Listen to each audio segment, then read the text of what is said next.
Hello, Decide Your Destiny crew. Welcome to another podcast episode. Today I've got Lauren Hackney, and Lauren is a author all the way across the ditch in Brisbane, sunny seaside Brisbane. And Lauren loves exploring time with her family, travel, and obviously she's done a lot of travel, as you'll hear a little bit later, trying new things, laughing out loud, and being outdoors. Favorite pastime of Lauren's is one I truly connect to as well, which is storytelling. Whether it be a bedtime story, a campfire story, or a road trip story, she loves storytelling. Lauren loves to combine these into her work and sharing them with people in creative ways. And she loves to help children grow their imagination muscle, which I think us adults could really, learn how to continue to grow and keep toned as well. While she loves encouraging them to make their own stories, encouraging children to read, create, imagine, and laugh out loud. Love what you do, Lauren. Please introduce yourself a little bit further. Thank you so much, Kyle, for having me. Yes, my name is Lauren Hackney, and together with my children, we started a story that we did not know would change our lives. And it's funny because speaking with you and following your journey, how you spread and the power of imagination, that really is something that I did not know until recently is incredibly powerful. Can I take you on a little journey with me today? Please do. Take it away. All right. So back in 2016, when my son was 4 and my youngest was 2, my husband used to go to work at nighttime, and I loved that time. Like, I knew when I had children, I knew there was an expiry date on this. You only have them for a small amount of time, right? And I remember looking at the TV at like 5:36 going, this is all rubbish. We can do better than this. I would put boys to bed and would put their beds together, and I'd snuggle in between them, and we would tell bedtime stories. Now, these bedtime stories, it wasn't just one bedtime story, it was multiple. It just so happened that we told a story that kind of stuck. And this story went to our friends, to my godchildren, to all kinds of kids over the years. And it was a story where Baxter and Ethan, they're my children, they're in a lolly shop. And night by night, we would choose the different kind of magic powers and the different kind of flavors and colors and textures. And over the years, and I mean years, this story just simply evolved. And as a parent, everyone does it. I'm not alone. So many parents tell bedtime stories. So this is not anything special, but it's when I lost my job and felt at my lowest, this story with my boys is what brought us all back to life. And it's something where I urge anyone, whether you be young or old, you need to look into your imagination, because imagination really is key. Amen, amen. Very, very excited to hear more about the lolly shop. Yes. So this is it. So like you would have heard on your journey, right? Because you know how powerful the imagination is, right? Like, you would have heard on your journey a very long time ago Einstein saying imagination is the key to life's coming attractions, right? And you think of everything that is in our world. You think of everything, whether it be the park down by the beach or the high rise in town or the phone that you're carrying. Everything we have today comes from someone's imagination. And I didn't realize that what I was creating with my kids could actually be put in a form where other people from around the world could see. And it's funny how this all came about, because I didn't think that this story was anything special. And I know that sounds really bad, because I guess so many people I know tell stories with their kids because I now hear this. I hear now that I'm out there, now that I'm pleased urging everyone, what's in your imagination? I've heard parents say, "Oh wow, yes, I've told this story, I've told that story." Well, when I had a time in my life when everything I almost had that was familiar to me was taken away, me telling stories with my kids at bedtime was a constant. That was something no one could take away. Hmm. I was jobless at one point, struggling to pay bills. Pandemic hit, no one could leave the house. I was trained in aviation, nothing else. But what had happened was me and my boys kept this story going. And during lockdowns, when like after my girlfriends had said, you need to tell this because this is really special. We then spent nights, like my son drew this guy. Like just simple, right? Like yeah, powerful. yeah. Like we took that spare time and put it into a book. And now it's just grown to this point where I have a screenplay that we're now pitching to producers. Awesome. Okay, Kyle, if you said to me back in 2019, hey, only in a few short years, you'll have 3 books out, one will be turned into a screenplay and you'll be pitching it to movie producers, I would have gone, good luck with that, Kyle. But for some weird evolution of what started as a simple quality time with my kids has turned into multiple stories, a screenplay written. I have a YouTube channel where I interview authors. I've been in acquisitions with major publishers, and all from what? Our imaginations. Wow. That's one of the greatest stories I've shared on this podcast, I have to say. Very, very powerful. And I think it's, I know from some of my challenges as a youngster, going into a situation where you were pretty much told, hey, this is going to be the outcome of the rest of your destiny, the rest of your life. This is all that can happen. And you're told it from experts and it's almost the walls are closing in, the boxes closing in, and you're cut off from imagination. And I remember what kept me, strong, committed, and have some faith towards an ulterior outcome, which we succeeded in, was that sort of, like you said, imagination. It was just belief. It was a belief in not the material, a belief in the invisible. It was a belief in something that could be manifested, something that could be created, something that could be altered in the reality if I put enough of my mind and my belief and the good people around me. And we kept creating in that space, and we didn't surrender, and we didn't submit to, hey, this is the terms, this is the right act, this is what it is. These This are is quote the unquote riot facts. act. Yeah.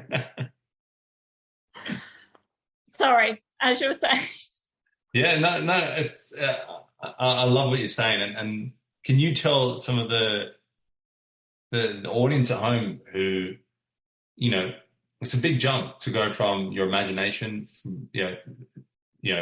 going from that kind of that furnace of hard times that really built your resilience, and you had to, it's like energy, emotion in motion, like it's the, I need to move this pain, the suffering, the struggle. I need to put it into something creative. And can you tell some of the listeners at home, how do you go, like, because people will be trying day after day, they'll have writer's block, they'll be pushing and striving and struggling. And in the material world, they'll be doing everything they can, but they can't reach that success. And is it the belief that anything can happen that they're missing? Are they bound by their paradigms and their subconscious? Please share the secret sauce with us. Okay, so quick disclaimer. I'm not on the New York Times bestselling author list. I am not traditionally published, where a traditional publisher has wanted to pick me up. I don't have a Hollywood blockbuster. So I'm saying to everyone, redefine what you think is success, because I was at my lowest. I had no job. I found it hard to feed my kids.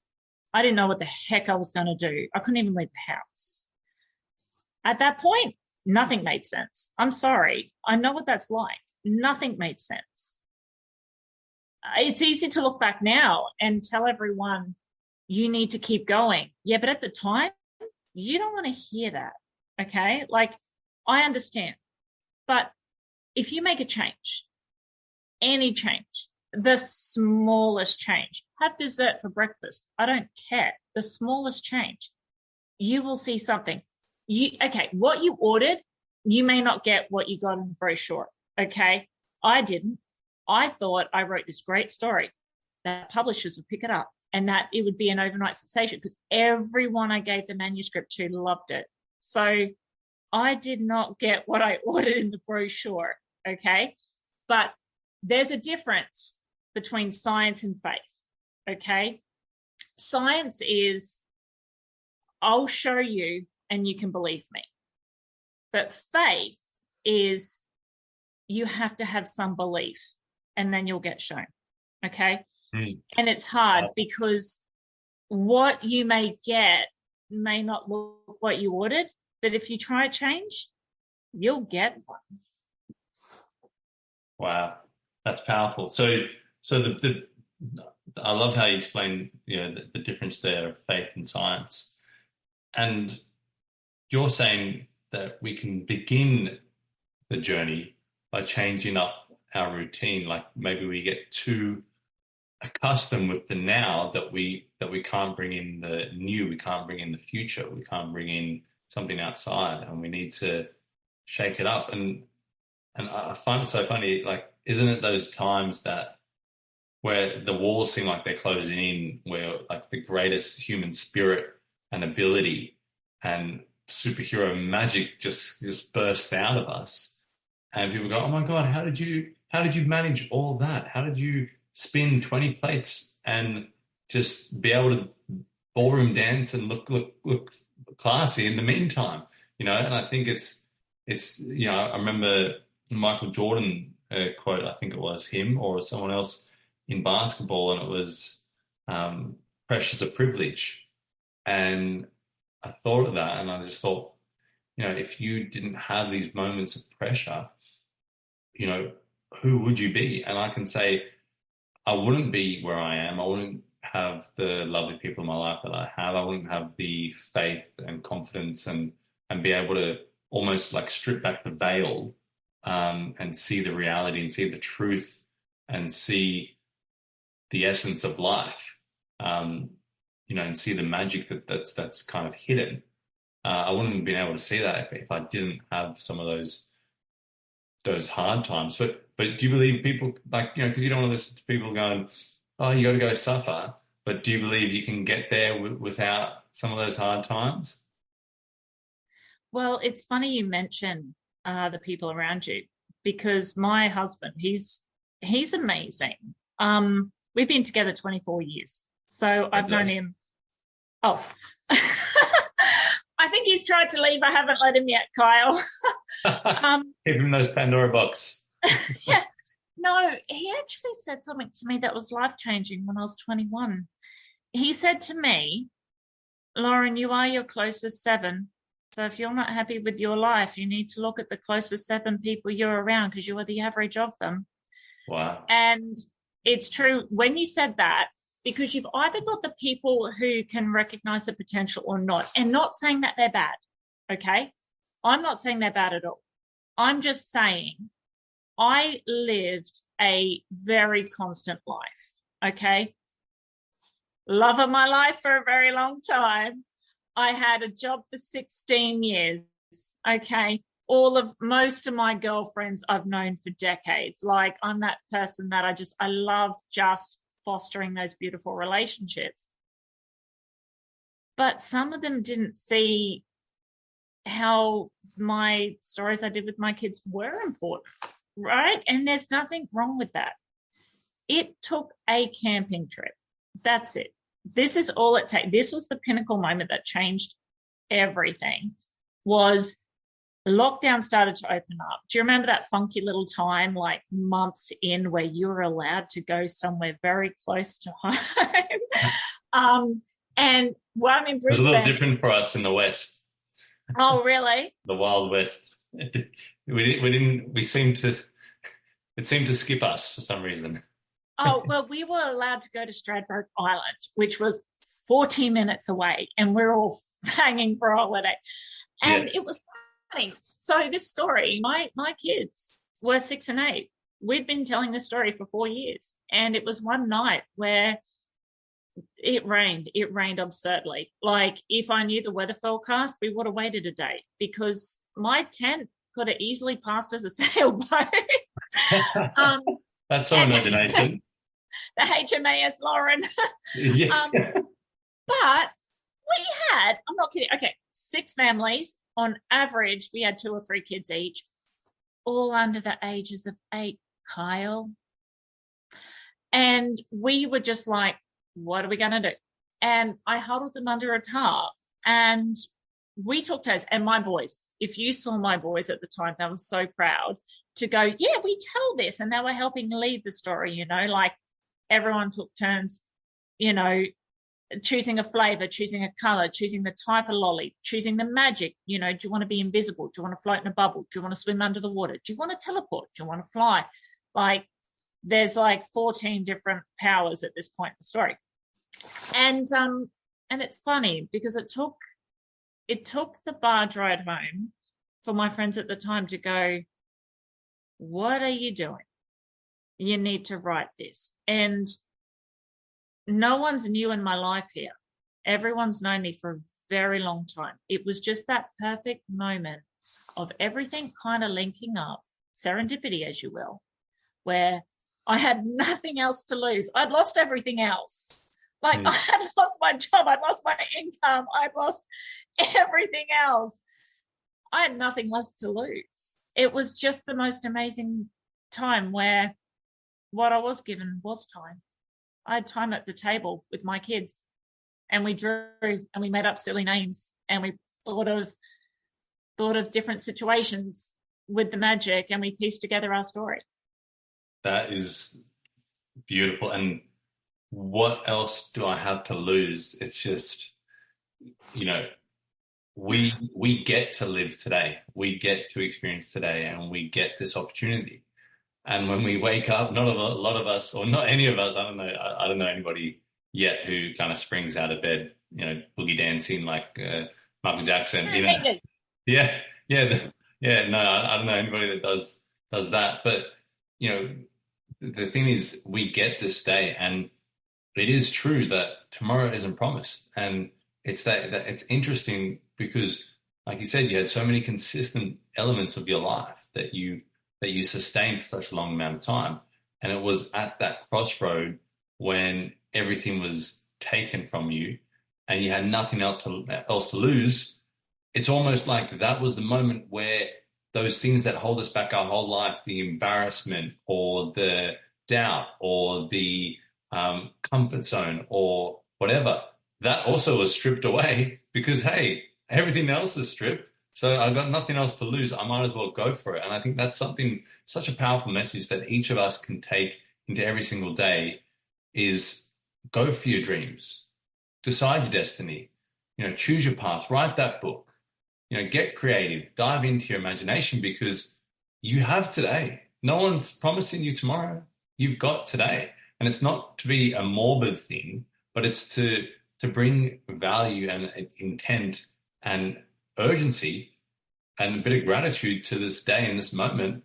And if you can, maybe you're working really hard at a job and it's helping you in so many different ways, but you've got something else on the go that you're wanting to bring into fruition, then at least dedicate that hour in the morning or that hour at night to that creation, that other business, that book, that personal growth you're doing. Just dedicate part of your day to yourself. Yeah, because I can tell you what's worse. Not doing it, Kyle. I can tell you what's worse. Because I look back now and go, what a turn of events, because I thought I was happy. I thought I was happy before all this COVID rubbish happened, because I was in the same job. I was living the same life. Life was great. It was easy. I didn't have to think. I thought I was that smug bugger who was like, I'm 36. I'm totally happy. But now I look back and it was really rough. But if I didn't take a chance, if I didn't write this book, if I didn't then get into screenwriting, if I didn't then start my YouTube channel, if I didn't then start hustling with publishers, if I didn't start getting into acquisition meetings, I've completely changed my life. I keep going, and what if I didn't? Mm. And what if I didn't? Yeah. Well, how can you help someone, I guess, with like what did you learn along the writing journey that maybe was a mistake, or maybe something that you kind of muddled along the way? I know my writing journey I made many different missteps, but what's something I guess you could help someone with who hasn't begun the writing journey? I would say, and not just the writing journey, but your own imagination journey, is that you are worth the gamble. Okay. Like, I'm nothing to really listen to, really. I haven't cracked it. I'm not a New York Times bestselling author. I'm not represented by major publishers. Heck, I'm still trying to get my screenplay signed.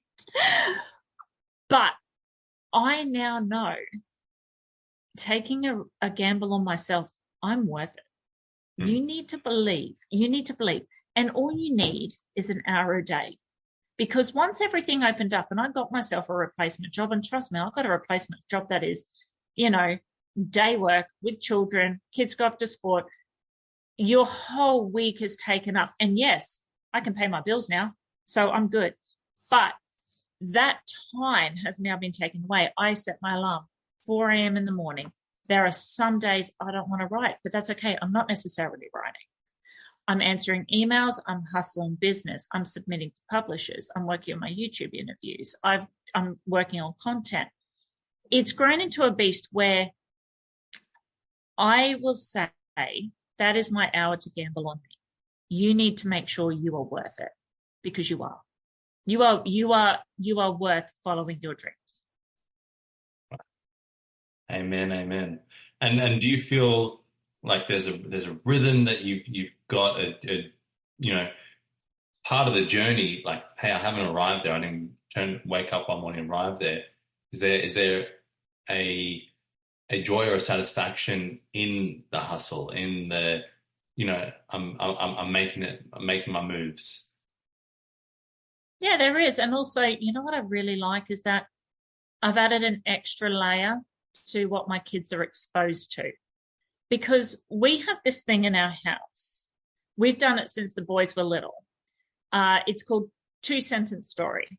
And we did it on road trips where you would take two sentences, and then the next person would take the 2 sentences and you would build on it, right? Well, when we finished the story, The Lolly Shop, we would then visit schools. And as like a exercise, you would say, with younger children, we tried 2-minute story. It shocked me how many kids found it hard to sit and just imagine. Let their imaginations run wild. No one's judging you here. Wow. No one's going like, and then when you start prompting them, and then their eyes widen and their smiles get bigger. And all of a sudden, all the worries from their day have gone. Whether they were yelled at in class, whether they mispacked their backpack, whether they were late for the bus, doesn't matter. They got lost in a moment of imagination, of pure fun and joy. And their demeanor, changed. I'm just saying, imagination is so powerful that everyone of any age needs to practice it. Because I've seen children sometimes just go, oh, I don't know what to think. Okay, well, you're allowed to, and it's important to, and you need to work on that. Wow, that brings me back to one of the things I speak on in some of the work that I do is about heavy-heartedness. I think a lot of us live very heavy-hearted, and like you said, post 2020 and everything that the planet, the collective consciousness went through, the heavy-heartedness of that, and it's amazing to see that the kids, and they said a lot of those rules and those decisions were going to have long-term impacts on kids, and I think the world that the kids are growing up in, the fact that you just shared that they find it hard to imagine. It's like, God, that's all your job role is as a kid, Yeah. is to play and then be in Imagine Land. So the fact that the kids are experiencing heavy-heartedness, I think it's a question to all of us. Where have we gone wrong? What have we done wrong? And how can we avoid it in the future? And how can we correct course? On that note, thank you very much for jumping on the podcast. Really enjoyed having you on, Lauren, and really, really impactful and inspiring. And I hope people re-listen to this podcast, take some notes, take some time away to prompt, their children or younger people in their lives to imagine and do some of their own imagination work. And the final question that we'd love to finish on for the audience is, Lauren, what does deciding your destiny mean to you? Deciding on your destiny means that you need to be you.